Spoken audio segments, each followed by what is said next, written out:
CNS Otomotiv Ankara. Ben Ömer Usta. Eray Usta'ya yaklaşalım.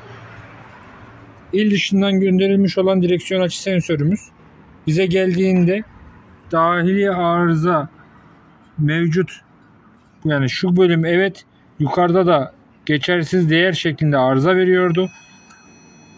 Onarım işlemimizi tamamladık. Müşterimize toplayıp kilise tekrar kargoyla MRM direksiyon açı sensörünü göndereceğiz. Sizin de direksiyon açı sensörü arızalarınız varsa araçlarınızda bize telefon ile ulaşıp sonrasında parçanızı kargoyla bize yollayabilirsiniz. Onarımını gerçekleştirdikten sonra aynı gün içerisinde kargoya teslim edip size yollayacağız. CNS Otomotiv Ankara.